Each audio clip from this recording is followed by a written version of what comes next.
आणखीन एक मोठी बातमी समोर येतेय। सामाजिक कार्यकर्त्या मेधा पाटकर यांना मोठा धक्का बसलाय। मेधा पाटकर यांना 5 महिने कारावासाची शिक्षा ही न्यायालयाने सुनावलेली आहे।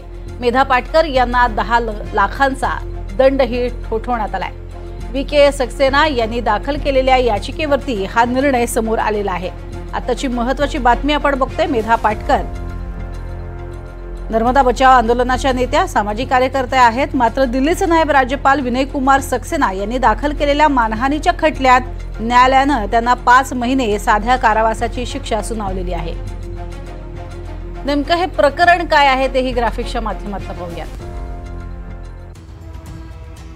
मेधा पाटकर आणि दिल्लीचे राज्यपाल वीके सक्सेना यांच्यातील संघर्ष हा 23 वर्ष जुना आहे। 2003 साली मेधा पाटकर नर्मदा बचाव आंदोलनामध्ये सक्रिय होत्या। वीके सक्सेना त्यावेळेला अहमदाबाद येथील NGO national council for civil लिबर्टीजचे प्रमुख होते। तापमानास्पद टिप्पणी आणि बदनामीकारक प्रेस स्टेटमेंटबद्दल सक्सेना यांनी पाटकरांविरोधात 2 गुन्हे दाखल केले होते।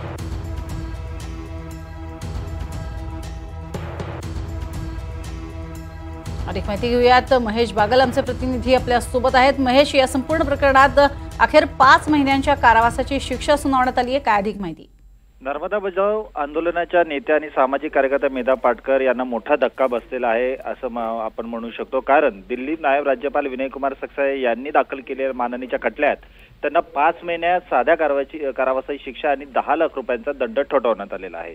नक्की हे प्रकरण काय आहे याच्याबद्दल बोलायचं झालं तर मेधा पाटकर आणि दिल्लीचे विद्यमान नायब राज्यपाल वीके सक्सेना यांच्यातील संघर्ष हा 23 वर्षापासूनचा आहे।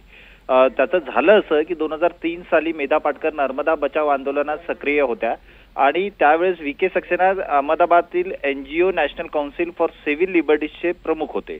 एका टीव्ही चॅनलवर आपल्या विरुद्ध अपमानास्पद टिप्पणी करणे आणि बदनामीकारक प्रेस स्टेटमेंट जारी केल्याबद्दल सक्सेना यांनी मेधा पाटकरांविरोधात 2 गुन्हे दाखल केलेले होते।